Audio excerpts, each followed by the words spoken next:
Ang alamat ng durian. Noong unang panahon sa isang bayan sa Mindanao, ay may matandang babae na lalong kilala sa tawag na Tandang During. Nakatira siya sa paanan ng bundok. Ang maliit niyang kubo ay nakatayo sa gitna ng malawak niyang bakuran na naliligid ng mga puno.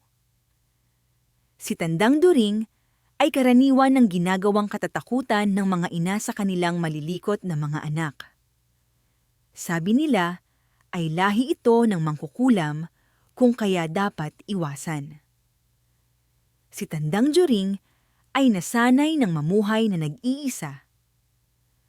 Mula nang mamatay ang asawa at mga anak ay hindi na siya umalis sa paanan ng bundok. Tahimik siyang tao at dahil matanda na, ay mas ibig pa niyang asikasuhin na lang ang mga tanim na halaman. Masungit si Tandang During, kaya iniiwasan ng mga tao. Noong kamamatay pa lang ng mga mahal niya sa buhay, ay marami ang nag-alok ng tulong, ngunit tinanggihan niya. Sa gayon, ay unti-unti na ring lumayo sa kanya ang mga tao, hanggang maging panakot na lamang siya sa makukulit na mga bata. Ilang taon ang nagdaan. Ang dati ay makukulit na mga bata ay malalaki na, ngunit si Tandang During ay gayon pa rin.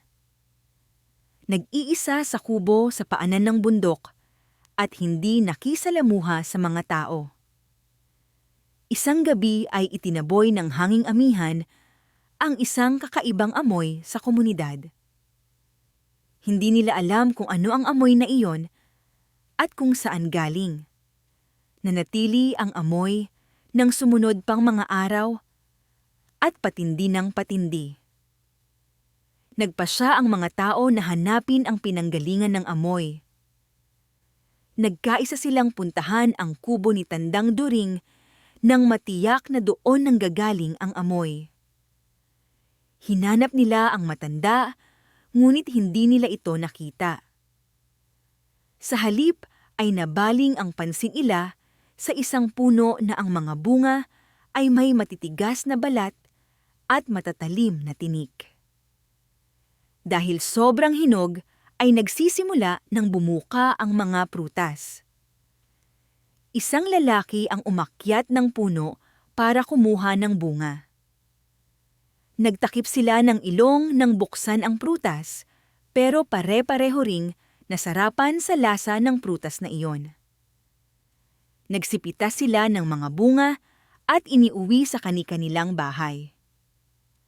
Nang may makasalubong silang isang matanda na taga-ibang lugar at itinanong kung ano ang dala nilang prutas, ay iisa ang sagot nila.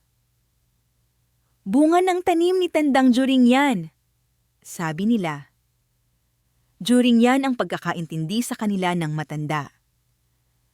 Kaya nang bigyan nila ito ng bunga at itanong ng mga kakilala kung ano iyon, ay sinabi nitong ang pangalan ng prutas ay During yan. Kalaunan ay naging durian.